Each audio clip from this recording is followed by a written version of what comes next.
We're here with Professor Rodger Jackson. He is the professor of this environmental philosophy class, which is serving as the capstone for my sustainability minor. And he's given us the privilege to hear more about this class, how it came up, what his thoughts about it are, and why it's relevant to students in NAMS. So Professor Jackson, thank you very much for being here with us. And I just wanted to know a little bit more about the context of how the class came to be. I think it's very unique that it fulfills requirements not only for philosophy or religion majors, but also sustainability and even environmental science majors.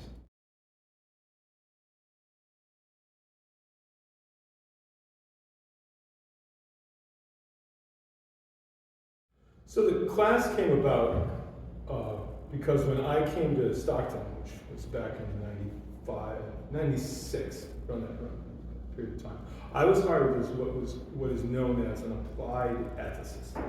That is an individual who's been trained in ethical theory and so on, but works within a field.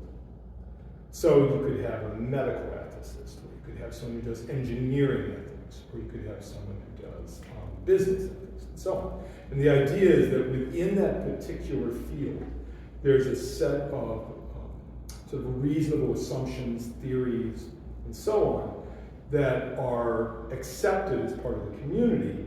And so that you as the philosopher, the ethicist, are coming into that community and you're doing your best to try to help them think about the substantive, foundational questions that they deal with. And I found that in many cases that at Stockton, when they're able to be true to their original mission, it's a very easy thing to do because the people in the program, so for example, the sustainability program or the environmental science program, are people with inclinations towards looking at the most substantive and foundational questions. And so providing a class that they can send students to and say, in our dendrology class, we're not going to get an opportunity to go through this. Or in our hydrology class, we're not going to get an opportunity to this. Or in any number of these kinds of classes, we won't. And this is the way they've often been, we think those things are important. The question about what is nature, the question about what kinds of ethical theories are appropriate for when you're thinking about the environment. Is it deep ecology? Is it Aldo Leopold? Is it one of these and so on? They feel that those are important kinds of questions that their students should have an opportunity to wrestle with and to come to their ideas and so on. And so they were very open and happy to have a class in there. And one of the reasons I've always liked working with the program is that they don't minimize it or trivialize it. They're like, no, you should take this course. And so partly the way it came about is that the professors themselves are already, I don't want to say closet philosophers. So they're already like, these are important questions. I'm working on, pollution, like, brown areas, right? So I don't have the opportunity to do that. Rodger does, so let's invite Rodger in. Rodger, does this. So that's kind of how it got started, and I've been doing it ever since. I've been doing it now for probably 20 years, and in many ways, much like this. So I always like to talk about questions of beauty. I always like to raise the idea of religion. I like to have people think about what is nature. I like to have people think about non-human animals. I like people to think about what would an environmental ethics theory look like. I like it when people both think about activism, what's an appropriate form of activism, and I like people thinking about the economics that's involved. So all of those are areas that a philosopher, if they're willing to do the work, can help students walk through. So I don't know if that answered your question. Yes, I think it's very interesting. So you pointed out that the student of environmental philosophy or science and the professors who they normally engage with focus on ecosystems in general, just ecosystems, or hydrology, these very focused empirical studies, which there are bigger questions which relate to them, they just don't have the scope to answer those in that class. Exactly. And you answer the question, you help them think about the bigger picture.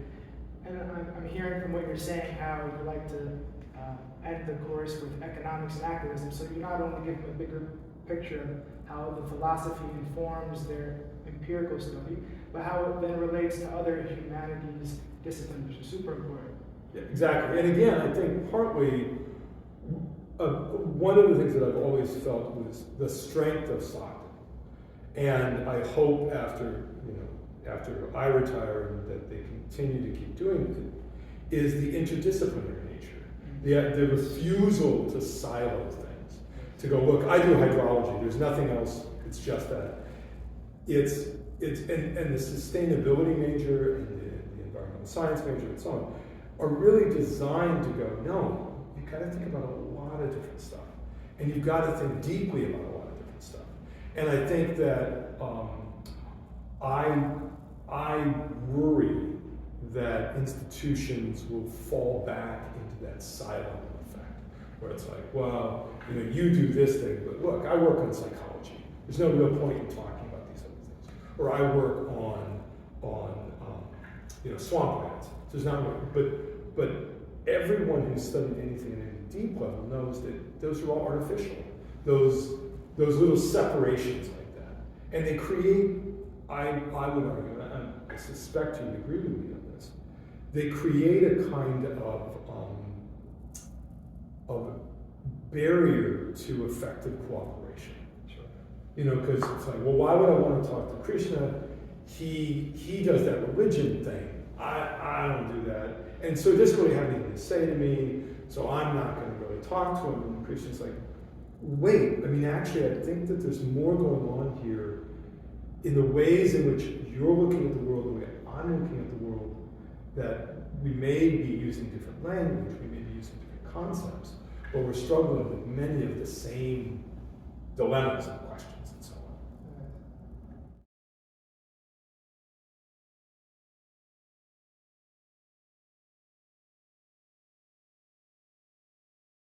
So, given the importance of the course as we just described for all these reasons, and for those who might not know, this 2024-2025 school year is Professor Jackson's last year teaching. And he's retiring, so he's not leaving the school going somewhere else, he's retiring after more than 30 years of teaching. So what are the plans for this course going forward? Well, so one of the challenges I think you find as you get older is the recognition, and you probably knew this a lot younger than I ever did, but that you honestly have to sort of let go. That others have to step up and take these things on, so that you can't. And there's always that illusion of control, right? That I can control my environment, I can control this, I can control that. So I think that this course is critical and important, but it's going to be up to the college and the university and the program to determine whether or not they're going to keep it on. And that's something that is sort of the sad aspect about leaving, is that you go, the things that you work to build and to develop, somebody else just may not care about. And so you have to be okay with that. Otherwise, you wind up being one of those 88-year-old guys who are like just still insisting on things got to be done their way.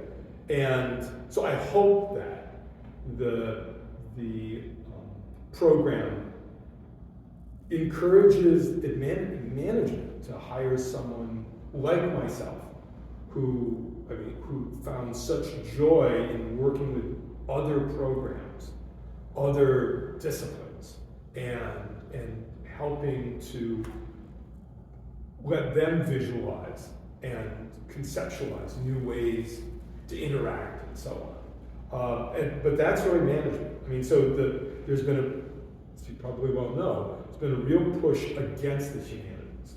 What can they do for us? What can they deliver? What kinds of jobs can they even get? And so on. And I think there are answers to all of those questions.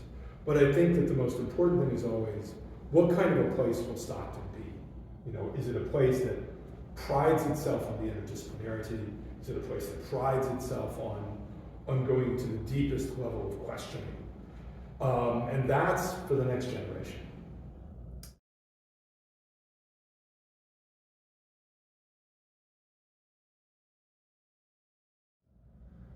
So before moving on to the last question, I actually have a question that came to my mind now that I didn't send to you prior. No, it's fine.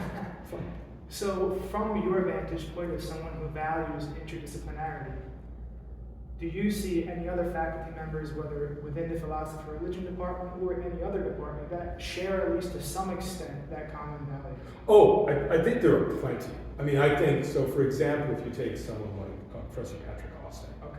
right, who if you, the more you find out about his background, the more you find out about all of the various disciplines that he draws upon. So, same thing with Professor Tate Shiranji. Professor Moscovici will take students to Greece, right, because he wants them to expand, and so on. Maria, there's a whole set of them that I think are by their very nature are folks that pride themselves on interdisciplinarity and so on. And there are my colleagues in the philosophy and religion program as well. It's the interesting thing, though, I would say, about being a applied ethicist is your starting point is to be reaching out to people in other disciplines and doing what you can to respect and honor what they do in those disciplines, right? So the biggest mistake is to think that your job is to go in there and tell people, you ought to think this, or you ought to think that, or you ought to do this. Your job is really to provide insight where you can, to listen a lot, and to try to cooperate with everyone to deepen everybody's understanding. Very nice. Thank you for sharing your experience. Definitely eye-opening for me to hear these things, and I hope it's also valuable to other students who might hear this video or watch this video.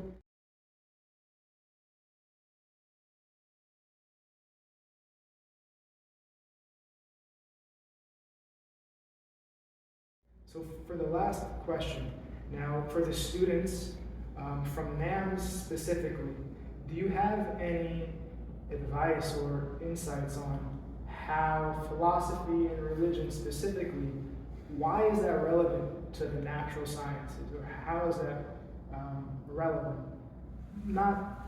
There's a historical aspect to why it's relevant, but also just from a practical side too. Sure. I would say